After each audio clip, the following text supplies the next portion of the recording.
Baik, teman-teman sekalian, alhamdulillah. Bismillahirrahmanirrahim. Assalamualaikum warahmatullahi wabarakatuh. Alhamdulillah, teman-teman sekalian. Pertama-tama, puji syukur senantiasa selalu kita panjatkan kepada Allah Subhanahu wa taala. Begitupun juga selawat serta salam semoga selalu tetap tercurahkan kepada baginda Nabi besar Muhammad sallallahu alaihi wasallam. Alhamdulillah, teman-teman sekalian, kembali lagi bersama saya Adam Fatih 1453. Yang kalau teman-teman sekalian menyaksikan video ngaji cerdas itu mungkin hampir ya, ini enggak semuanya, tapi ada saya di situ ya. Nah, baik teman-teman sekalian, saya awal-awal ingin menitip pesan buat teman-teman semua yang masih beraktivitas ataupun yang kerja dan seterusnya. Maka tetaplah patuhi protokol kesehatan, jaga kesehatan karena di situasi pandemik seperti ini kita nggak ada yang tahu ya.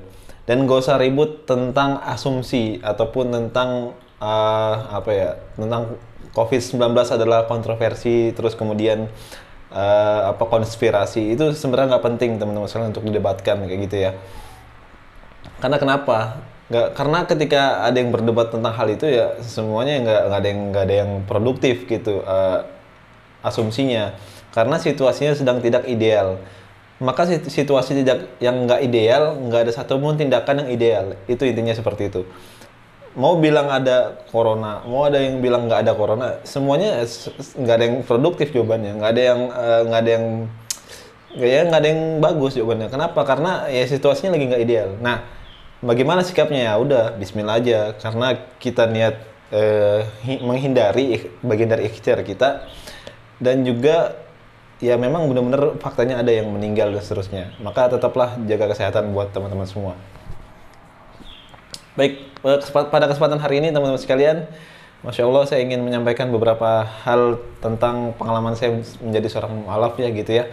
Yang seperti video-video kemarin. Ada yang merespon juga video saya, ada yang mereaksi, Masya Allah, dan alhamdulillah reaksinya ini baik ya gitu ya.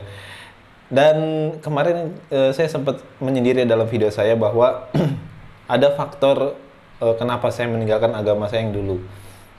Teman-teman sudah bisa saksikan di video saya alasannya. Nah, yang pada kesempatan hari ini alasan yang berikutnya. Kenapa saya meninggalkan agama yang dulu dan mengapa memilih Islam. Baik teman-teman sekalian, kalau video kemarin saya sudah sempat sindir ya bahwa saya nggak puas terhadap ketuhanan ya dari agama saya yang dulu. Kenapa? Karena memang kan kita mengetahui bersama bahwa di Kristen itu memang nggak diperkenankan untuk berpikir terlebih dahulu. Nah, maka dianjurkan untuk beriman dahulu kayak gitu dalam agama yang dulu. Beda dengan Islam. Kalau Islam kan bahkan ya Allah itu bukan seolah-olah, tapi Allah tuh kayak Allah tuh nggak ridho ketika ada seorang manusia yang beriman kepada Allah atas dasar cuman ikut-ikutan doang. Seperti kaumnya Nabi Ibrahim alaihissalatu wassalam. Kaumnya Nabi Ibrahim ketika ditanya sama Nabi Ibrahim, mereka menjawab kaumnya bahwa yang kami iman ini seperti apa yang diimani oleh nenek moyang kami. Nah, maka Nabi Ibrahim di situ mengajak berpikir kepada kaumnya pada saat itu, sampai teman-teman mungkin sudah tahu ya kisahnya, sampai dia memukul sebuah patung dan terus ngajak orang berpikir supaya berimanlah, berpikirlah, kemudian kalian beriman kepada Allah Subhanahu wa taala, seperti itu. Nah, inilah perbedaan antara Kristen dan Islam ya. Kita sudah mengetahui bersama. Baik.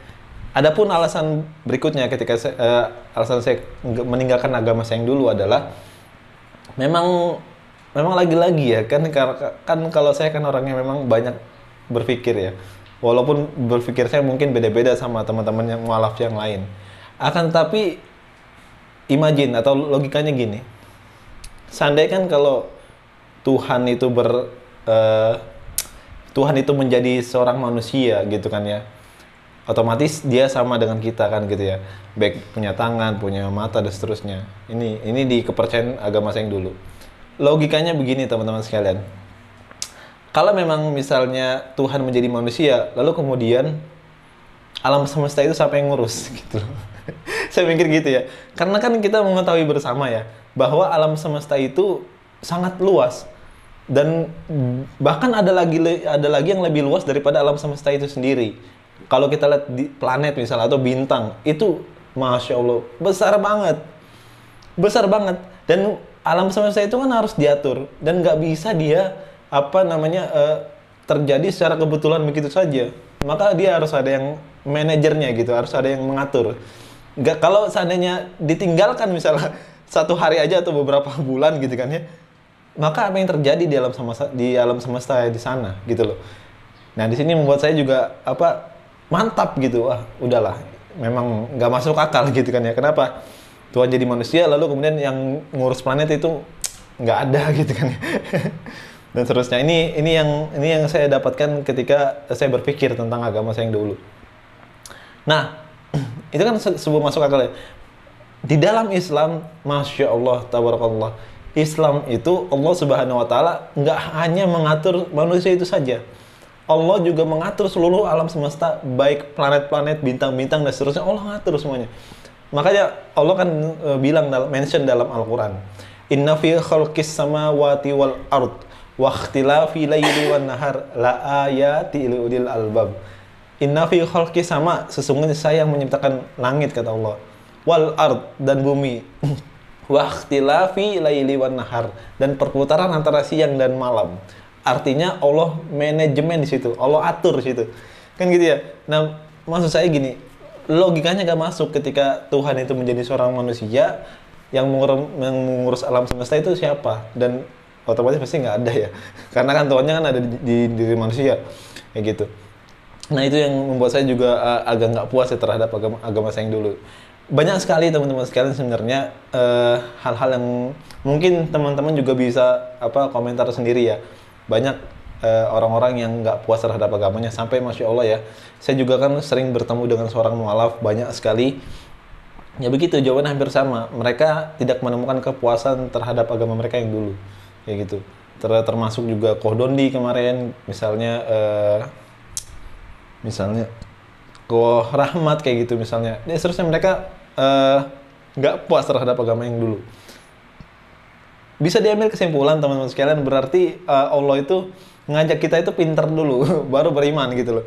Jangan sampai beriman dulu baru pinter. Ini kan sesuatu yang keren ya menurut saya. Kalau pakai logika pun keren. Kenapa? Karena Allah tuh pengen hambanya itu berpikir, kemudian dia puas akalnya, dan dia mau menerima Allah Subhanahu wa Ta'ala atas dasar kesadaran pemikirannya, kayak begitu. Bukan atas dasar keimanannya. Karena kalau iman cuma berdasarkan hati ya, atau berdasarkan asumsi, maka ini bisa berubah teman-teman sekalian. Saya bisa bilang saya cinta sama misalnya sama teman saya gitu, sayang sama teman saya. Tapi itu bisa jadi berubah besoknya. Maka begitu kalau misalnya iman didasarkan dalam hati gitu, maka suatu saat pasti bisa berubah. Nah, itulah konsep Allah untuk untuk memberikan jalan bagi seluruh manusia untuk berpikir terlebih dahulu. Jangan kemudian cuman hanya karena hati aja. Begitu. Banyak sekali ratusan ayat teman-teman sekalian saya sudah katakan di video sebelumnya. Allah mengatakan, afala taqilun, afala yatafakkarun, ya ulil albab, afala yatadakkarun. Kamu nggak mau mikir? Kamu tuh udah saya kasih akal, saya kasih indera, saya kasih nalar, saya kasih kesadaran, kata Allah. Apa kamu nggak pergunakan itu semua untuk membuktikan bahwa aku adalah Tuhan, kata Allah begitu. Akan tetapi banyak di antara manusia, kata Allah, yang lalai akan hal ini seperti itu.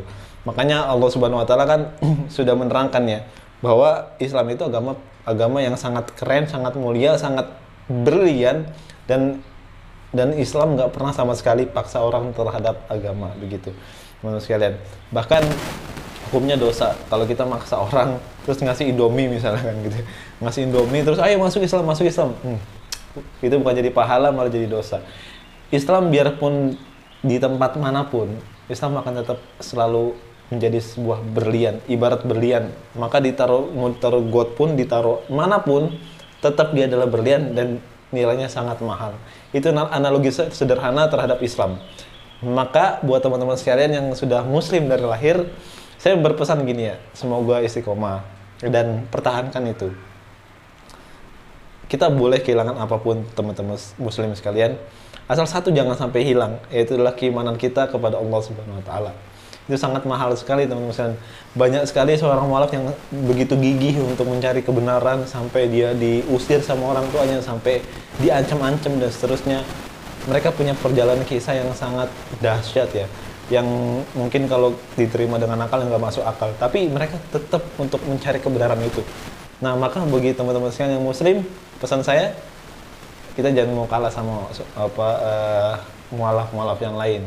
Kalau mereka berjuang untuk menemukan kebenaran, kalau seorang muslim maka berjuanglah untuk mempertahankan kebenaran, insya Allah. Baik, mungkin itu saja ya pada kesempatan hari ini. Semoga dari video ini ada manfaatnya. Mudah-mudahan bisa menginspirasi kita bersama, insya Allah. Kalau ada misalnya tanggapan-tanggapan, silakan sekali lagi tulis di kolom komentar, insya Allah.